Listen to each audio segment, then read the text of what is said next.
आज हम लोग बात करने वाले हैं एक्सेल में सैलरी शीट को कैसे बनाते हैं। हम आज बात करेंगे बेसिक सैलरी शीट जो बनती है एक्सेल में वो किस टाइप से बनती है। तो हमें करना क्या है, सबसे पहले एक्सेल खोलने के बाद एक ब्लैंक वर्कबुक पे हमें क्लिक करना है। ये हमारा इस टाइप से हमारा इंटरफेस ओपन हो जाएगा। अब हमें बनाना क्या है, हम पहले तो सबसे पहले ये डिसाइड कर लेते हैं। मैंने नोटपैड खोल लिया है, हमें बनानी है सैलरी शीट। उसमें Motion detect. Motion detect. Post basic salary, मतलब हमें जो कौन कौन से कॉलम रख रहे हैं ना पहले वो Motion detect. डियरनेस अलाउंस जिसको बोलते हैं महंगाई भत्ता हिंदी में, हाउस रेंटल अलाउंस रहने के लिए खर्च, प्रोविडेंट फंड भविष्य निधि बोलते हैं पीएफ जो कि कहलाता है, एंड लास्ट में नेट सैलरी। ये तो हमें कॉलम बनाने हैं। कॉलम में करना क्या है, नेम फॉर एग्जांपल हम कोई अनुज नाम का जो पर्सन है, हम वो ले लेते हैं। पोस्ट हमने लाइक मान लीजिए डायरेक्टर है। बेसिक सैलरी जो होती है वो एक फिक्स सैलरी होती है जो भी हम रखेंगे। इसके बाद डी है जनरली 90% ऑफ बेसिक सैलरी हमें कैलकुलेट करना है। एचआरए जो है वो मान लेते हैं 60% of basic salary. PF 10% of basic salary.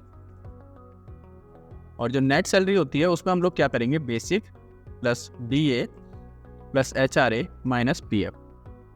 हम ना इस तरीके से कैलकुलेट करने वाले हैं। अब मैंने आपको यहाँ पर इसलिए बताया है ताकि जब कभी भी कोई पर्सन आपको बताएगा समझाएगा तो वो इसी तरीके से समझाएगा ऑन पेपर लिख कर कि हमें किस टाइप के कौन कौन से कॉलम चाहिए। तो अब इसको हम एक्सेल में बनाते हैं। एक्सेल में कैसे बनाना है, तो हमें सबसे पहले कॉलम चाहिए name, Motion detect. Motion detect. Motion detect. Motion detect. थोड़ा सा जूम कर लेते हैं ताकि काम आसान हो जाए। ठीक है, अब ये बेसिक सैलरी बाहर जा रहा है। अच्छा, इसके बाद हमने लिखा जी डियरनेस अलाउंस, ये भी हमारा सेल से बाहर जा रहा है। तो हम क्या करेंगे, इस पे यहाँ पे क्लिक करते हैं और रैप टेक्स्ट का एक ऑप्शन मिलेगा, इस पे क्लिक कर देंगे तो ये नीचे आ जाएगा इसको इस तरीके से। तो क्या है, जो कॉलम की वेट है वो फिक्स हो जाएगी। ऐसे नेक्स्ट कॉलम हमारा हाउस रेंटल अलाउंस, इसके बाद प्रोविडेंट फंड, उसके बाद net salary. House rental allowance थोड़ा सा नीचे जा रहा है इस तरीके से। इसको हमने यहाँ पर क्लिक करना है, पूरी रो सेलेक्ट हो जाएगी। जब हम इस जगह पे क्लिक करेंगे तो पूरी रो सेलेक्ट हो जाती है।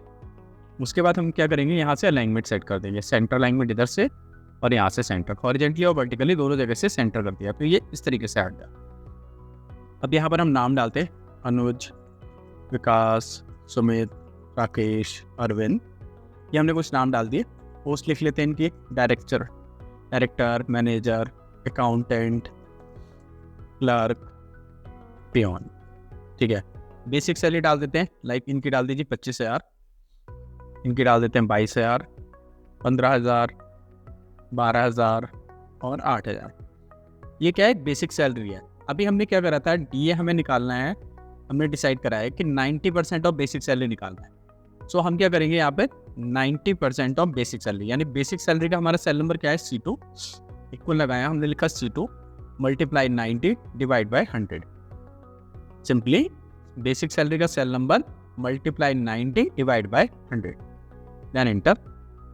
ऐसे ही इक्वल लगा के C2 इंटू 60, हम डायरेक्टली परसेंट भी लिख सकते हैं। डिवाइड 100 करने के बजाय हम डायरेक्टली परसेंट भी लिख सकते हैं, 60%। ऐसे ही C2 इंटू 10%, लास्ट में नेट सैलरी निकालनी है, C2 plus D2 plus E2 minus F2। तो देखो C2 हो गया हमारा बेसिक का सेल नंबर, D2 हो गया हमारा DA का सेल नंबर, E2 हो गया हमारा HRA का सेल नंबर और F2 हो गया PF का सेल नंबर। ठीक है, तो हमने क्या करा, C2, D2 और E2 को जोड़ दिया। PF हमारी सैलरी में से कटता है तो वो माइनस कर दिया और हमने इसको एंटर कर दिया। सिंपली आ गया। अब हमें क्या करना है, इस पूरे को सिलेक्शन लेना है, ठीक है, और कान पकड़ के इसे खींच देना है, लाइक ड्रैग कर देना है, ये पूरा आ गया। अब इसके बाद इसको हम थोड़ा और फॉर्मेटिंग करते हैं, लाइक जैसे रुपीज़ आ रहा है तो ये रुपीज़ के फॉर्म में आ जाए। तो यहाँ पर ऊपर की तरफ यहाँ पे एक कॉमा फॉर्मेट होता है, कॉमा स्टाइल बोलते हैं। सिंपली आप इस पर क्लिक कर दीजिए तो लाइक दिस ऐसे आ जाएगा। अभी इसमें हैश आए हैं, कई बार क्या होता है ये हैश दिखाने लगता है हमारे कॉलम में। तो आपको क्या करना है, ये जो कॉलम की विड्थ है बस छोटी है, इसको आप डबल क्लिक करके बड़ा कर दीजिए, यानी ऑटोमेटिकली ठीक हो जाएगा इस तरीके। ठीक है। अगर आपके कॉलम की वेट छोटी होगी देन ये हैश शो करेगा, अगर आप इस पर डबल क्लिक कर देंगे देन ये ऑटो फिट हो जाएगा, तो ये हैश का साइन जो है वो हट जाएगा। अब क्या करना है, इसके ऊपर हम एक रो इंसर्ट करा लेते हैं। सिंपली इंसर्ट पर गए, शीट रो, सिलेक्शन लेना है इसको, यहाँ से आपको इसको मर्ज कर देना है, इसमें हेडिंग डाल देते हैं जी सैलरी शीट। इसके बाद पूरा इसको सिलेक्शन लेने के बाद बॉर्डर लगा देते हैं, यहाँ पे क्लिक करेंगे, ऑल बॉर्डर्स पे क्लिक करेंगे। इसको और अच्छे से करने के लिए इसके चारों साइड यहाँ से एक थिक बॉक्स बॉर्डर लगाएंगे, इसके भी चारों साइड थिक बॉक्स बॉर्डर। इससे क्या होगा, जो मेन हेडर है ना हमारा, उसके चारों साइड थिक बॉक्स बॉर्डर लगेगा तो और Motion detect. Motion detect. इसमें हम कलरिंग कर देते हैं पीछे, यहाँ पर हाईलाइटर टाइप से पीछे बैकग्राउंड में लाइक दिस, ऐसे इतने पोर्शन में अलग कलर कर देते हैं, ये हाईलाइटर हो जाएगा, थोड़ा सा अच्छा लगता है इस तरीके से। ठीक है, यहाँ से ये सिमिलर हो गया, थोड़ा सा चेंज कर देते हैं। और हमारी पेबल सेल होती है, तो इसको तो मैं बोल्ड करके रेड कलर से कर देता हूं। बस जी, ये सैलरी शीट आपको ट्राई करनी है, एक्सेल की प्रैक्टिस शीट है। इस तरीके की और भी शीट्स अभी हम इसको और बनाने के लिए देंगे, फिलहाल अभी आपको ये बेसिक सिर्फ ये जो एक्सेल की शीट है वो आपको ट्राई करनी है। इसके साथ अभी हमने यहाँ पर कुछ फार्मूलेस लिखे थे यहाँ पर, तो हमने ये फार्मूलेस हम यहाँ पर बेसिकली लिख देते हैं। कुल आके हमें लिखना है C2 इंटू 90%, या फिर हम कर सकते थे C2 into 90 divide by 100 like this. ऐसी सेम टाइप से इसमें भी इक्वल आके C2 इंटू 60%, या फिर डायरेक्टली हम लिख सकते हैं Motion detect. Motion detect. ऐसे ही परसेंट इसमें इक्वल आके Motion detect. Motion detect. Motion detect. Multiply 10 divide by 100। और इसके बाद हम लोग क्या करेंगे, C2 plus D2 plus into F2।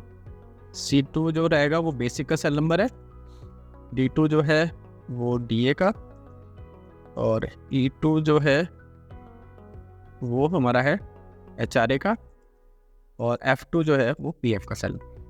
तो ये कंप्लीट शीट है, ये शीट पूरी की पूरी एज इट आप इसको नोट कर सकते हो। तो यहाँ से आपको क्या पूरा का पूरा फॉर्मूला लगाने आसान हो जाएगा। ध्यान रहे ये चेंज हो सकता है, क्योंकि अब जैसे सपोज मैंने इसमें शीट में रो बढ़ाई है, तो रो बढ़ाने की वजह से इसका सेल नंबर चेंज हो गया C3, बट जैसे सेल नंबर चेंज हुआ तो फॉर्मूलेस भी ऑटोमेटिकली अपडेट। सो इसकी टेंशन नहीं होती है कि अपने आप जैसे सेल नंबर चेंज हो गए तो वो फॉर्मूलेस भी अपने आप अपडेट हो जाते हैं। बस ये शीट अभी ट्राई करनी है आपको सबसे पहले।